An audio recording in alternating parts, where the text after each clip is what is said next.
Finally নানির মেয়ে বাসায় আসছে। কয়দিন ধরে তো বাসায় আমি ডাইল আলু ভর্তা খাইতে খাইতে আমার অবস্থা পুরো টাইট হয়ে গেছে। মানে আম্মু কয়দিনের জন্য ভাই গ্রামে বেড়াইতে গেছে, আর কয়দিন ধরে মনে করো ডাল আলু ভর্তা খাইতে খাইতে পুরো গ্যাস্ট্রিক হয়ে গেছে। আম্মু সবসময় বলে যে যেদিন বাসায় না থাকবো ওদিন টের পাবি যে আমার কি মর্ম। আসলেই ভাই এই কয়দিনে খুব টের পাইছি যে আম্মু বাসায় না থাকলে বা আম্মুর হাতে রান্না না খেলে অবস্থা কি হয়।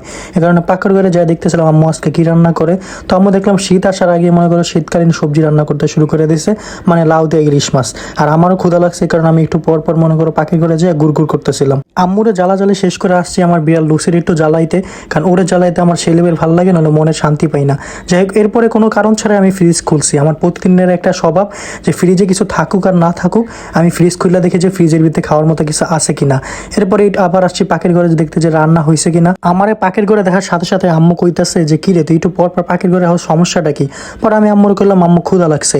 আম্মু কয় ক্ষুধা লাগছে তো সিধা হইয়া শুয়ে থাক, সমস্যা কি, এদিকে গুড় কেন করতেছস।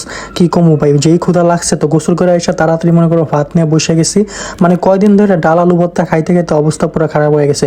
এমন না যে আমি রান্না পারি না, কিন্তু রান্না যতই পারি বা যতই করি মনে করো আম্মুর মতো কখনোই হয় না। মানে আম্মুর রান্না দেখে আম্মুর মতো রান্না করতে চাইলেও কেন যেন হয় না। কেন হয় না এটা আমি জানি না। মানে আম্মু যদি কোনো রকম মনে করো আলু ভর্তাও করে দেয়, ওইটা খাইতে এত বেশি মজা লাগে। তো খাইতেছিলাম আর আম্মুরে বলতেছিলাম আম্মু আজকের রান্নাটা কিন্তু সেই লেভেলের মজা হয়েছে, তুমি চাইলে কিন্তু একটা মনে করো রেস্টুরেন্ট দিতে পারো বা একটা খাবার হোটেল দিতে পারো। আম্মু কইতাছে যে পাম দিস না, ঝাড়ুর বাড়ি খাবি কয়ে দিলাম। আমি বললাম পাম দিতাছি না তো, সত্যি কথা কইতাছি। কথা কম করে নিল, ঝাড়ুর বাড়ি কিন্তু আছে, ঝাড়ু দিয়ে একটা বাড়ি মারুম।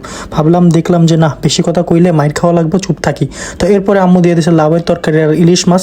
আর লাউয়ের তরকারি আর ইলিশ মাছ দেখলে আমার কেন যেন কাঁচামরিচ লাগে, মানে কাঁচামরিচ দিয়ে লাউটা খাইতে খুব মজা লাগে। লাউয়ের তরকারিটা খাওয়ার পরে তো আমার অবস্থা পুরো বাইরে ভাই, এত স্বাদ কেন সেই স্বাদ। আম্মুরে বলতেছিলাম আম্মু 1 2 3 এই রিপন ভিডিও, আমি শাকিল ভিডিও, এইটাই বাস্তব, আই লাভ ইউ। আম্মু কয় জুতার বাড়ি খাবি নাকি এন্তন যাবি। আমি বললাম না থাক, জুতার বাড়ি খামো না, ইলিশ মাছ দিয়ে ভাত খাই, এটাই আপাতত শান্তি।